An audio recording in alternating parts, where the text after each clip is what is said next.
Assalamualaikum warahmatullahi wabarakatuh dan selamat berjumpa lagi. Baik, hari ini saya akan menjelaskan tentang materi kita di minggu ketiga.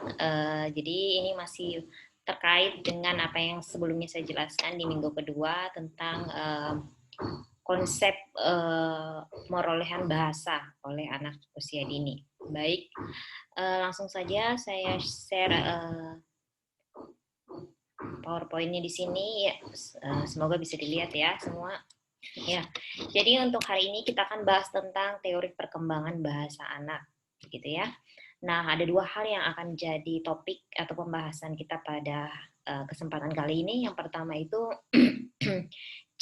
children development and characteristic, yaitu kita akan mengkaji terkait dengan bagaimana sih proses-proses perkembangan anak dan apa saja karakter yang ditunjukkan dari proses tersebut. Dan yang selanjutnya yaitu language acquisition and foreign language learning for children. Language acquisition itu istilah yang kita sebut dalam bahasa Inggris terkait dengan pemerolehan bahasa. Bagaimana anak mendapatkan bahasa ataupun informasi terkait dengan penggunaan bahasa dan kemudian bagaimana anak belajar bahasa asing. Kita akan bahas di pertemuan kali ini. Nah, children's development and characteristic. Jadi dalam kajian pembahasan terkait dengan perkembangan anak di pendidikan anak usia dini, kita mengenal terkait dengan ada namanya perkembangan nilai moral, agama, perkembangan kognitif, perkembangan sosial emosional, perkembangan motorik, perkembangan bahasa, dan juga perkembangan seni yang baru-baru ini berganti jadi pembelajaran Pancasila ya kalau kita lihat di permen terbaru.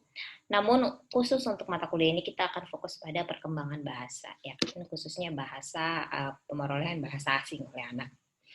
Nah, seperti sebelumnya saya jelaskan bahwa children development and characteristic itu usia 0 sampai 2 tahun. Semua pasti masih mengingat ya kalau anak itu belajar dengan panca indera, 5 senses ya. Ada vision, hearing, touch, smell, taste, dan juga smell gitu kan. Nah, alat-alat apa saja yang dipakai? Misalnya eyes, ears, skin, tongue, nostrils. Nah, semua ini adalah cara anak memproses pengetahuannya. Through their eyes, they learn about color, pattern, and shape. Jadi melalui apa yang mereka lihat, mereka belajar tentang warna, mereka belajar tentang bentuk, mereka belajar tentang pola. Jadi kemudian dari apa yang mereka dengar, mereka belajar kata-kata, mereka belajar pengucapan kata dan sebagainya. Jadi perlu sekali untuk memahami karakter belajar anak seperti ini, gitu kan? Nah, children's development and characteristic. Nah, ini infant itu bayi ya. Jadi mulai dari conditioning, attention, memory, imitation, and concept formation and categorizing. Jadi dari suatu keadaan anak kemudian baru memusatkan perhatian, kemudian apa yang dia lihat itu akan tersimpan dalam memori dan kemudian mereka akan tiru dan di akhir mereka akan mengkonsep suatu apa yang mereka ketahui, apakah berdasarkan konteksnya, apakah berdasarkan situasi. Jadi mereka paham terkait itu. Jadi yang penting sekali di sini adalah input yang anak diberikan kepada anak itu akan menjadi sebuah memori yang akan mereka imitasi. Jadi mereka they are the great imitator. Mereka orang yang mengimitasi dengan ulung begitu. Aslinya anak-anak ini sangat baik dan sangat bagus dalam hal menirukan apa yang dia lihat dari orang lain. So it's really important to understand this. Jadi anak kadang kita nggak sadar mereka lagi mengimitasi apa yang kita sudah lakukan. Jadi penting sekali memberikan contoh atau memberikan perilaku-perilaku yang baik atau yang bisa mereka tiru dengan mudah, ataupun memberikan informasi terkait pembelajaran bahasa dengan konteks yang tepat sehingga mereka tahu makna dari penggunaan bahasa tersebut. Baik, jadi ini kurang lebih menjelaskan tentang yang tadi ya, tentang language development, bagaimana perkembangan bahasa. Tapi ini lebih kepada secara general ya. Bahasa itu adalah bentuk komunikasi, baik itu secara spoken, written, or signed, that is based on a system of symbols. Jadi banyak sekali kalau kita di pembelajaran bahasa itu mengenalnya adalah fonologi, morfologi, sinteks, semantik, pragmatik. Jadi ini perkembangan bahasa secara general ya. Bagaimana fonologi, bagaimana bunyi dihasilkan, apa saja alat misalnya alat-alat di mulut kita yang menghasilkan bunyi tersebut. Misalnya ada lidah, bagaimana fungsinya dan sebagainya, sinteks, kumpulan semantik, maknanya. Tapi ini tidak terlalu terbahas untuk pendidikan anak usia dini, tapi ini secara general. Jadi kalau kalian masih ingin tahu lebih detail tentang ini, silakan dicari di sumber-sumber yang relevan gitu kan. Nah ini seperti tadi saya bilang, fonologi, the sound system of language, morfologi, system of meaningful unit, fold, formation, dan sebagainya. Jadi ini sih lebih kepada bagaimana bahasa itu sendiri, lebih detailnya terkait terbentuknya suatu bahasa, proses terbentuknya, atau aturan-aturan dari bahasa sendiri. Nah, ini yang bagian kita, how language develops. Jadi bagaimana sih proses berkembangnya bahasa, khususnya pada anak ya. Yang paling pertama ya, mereka harus recognize language sound. Jadi penting dulu untuk mendengar. Jadi anak mendengar dulu apa yang tentang bahasa tersebut, kemudian mereka mengenali. Kemudian setelah mereka mengenal, mereka coba babbling. Babbling itu kayak menirukan gitu, tapi mungkin belum seperti saat orang dewasa yang ngomong, masih kayak mengoceh begitu kan. Kemudian mereka bisa juga berbahasa dengan crying, babbling, kemudian ada gesture. Gesture itu penting sekali ya, mengajar anak. Artinya bagaimana kita gunakan body language untuk menginformasikan apa yang kita ingin sampaikan, baik misalnya menggunakan telunjuk, menggelengkan kepala, atau tersenyum, atau bahkan mengangguk dan sebagainya. Itu bagian dari gesture yang sangat penting untuk mendorong anak memahami bahasa yang kita ingin sampaikan. Kemudian first words, anak itu mengucapkan kata pertama biasanya di 5 bulan pertama.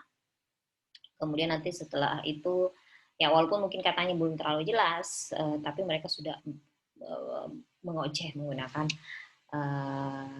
berusaha membuat atau menyebutkan katanya. Kemudian ada two words utterance, kemudian dari satu kata mereka mengembangkan jadi 2 kata dan sebagainya.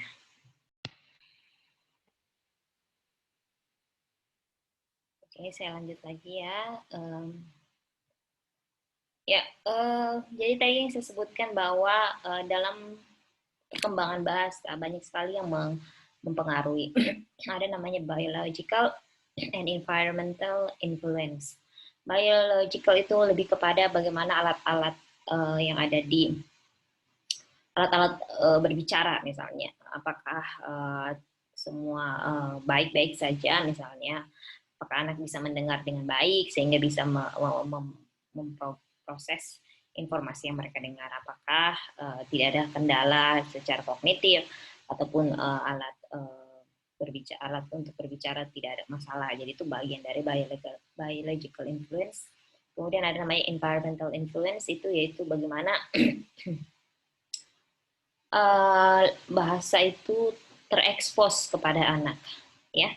Jadi seberapa sering lingkungan memberikan exposure atau memberikan treatment terkait dengan bahasa yang diberikan. Much of language is processed in the brain's left hemisphere. Itu seperti ini ya. Kemudian kita seperti ini ya. Baik, langsung saja di sini.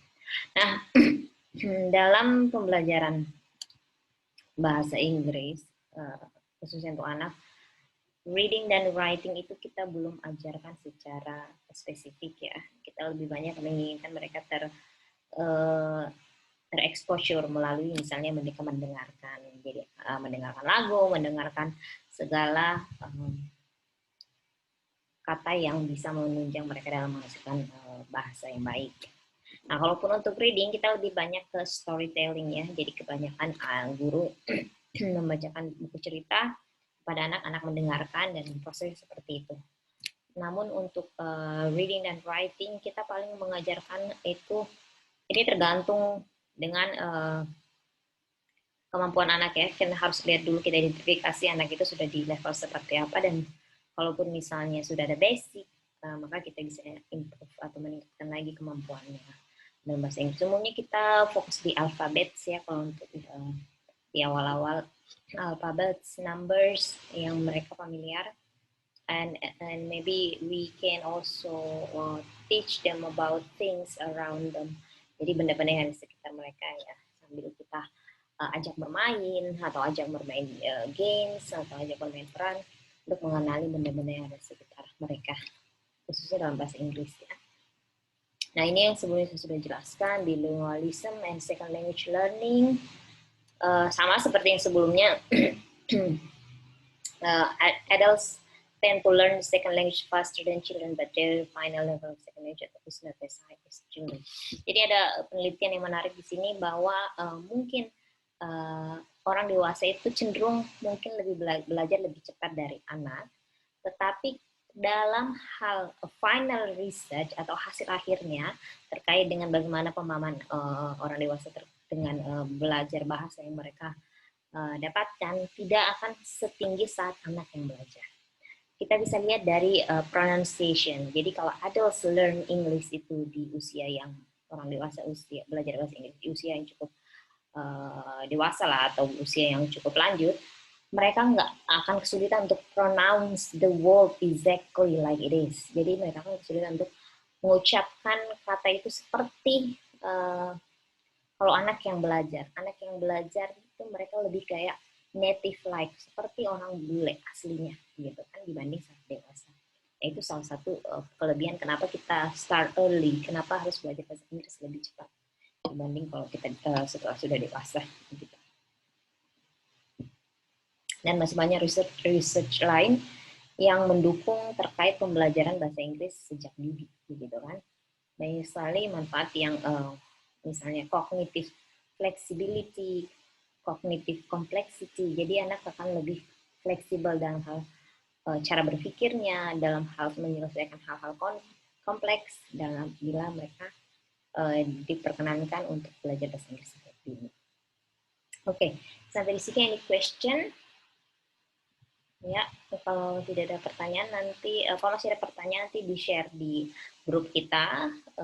Untuk hari ini saya cukupkan pembelajaran materi minggu ketiga.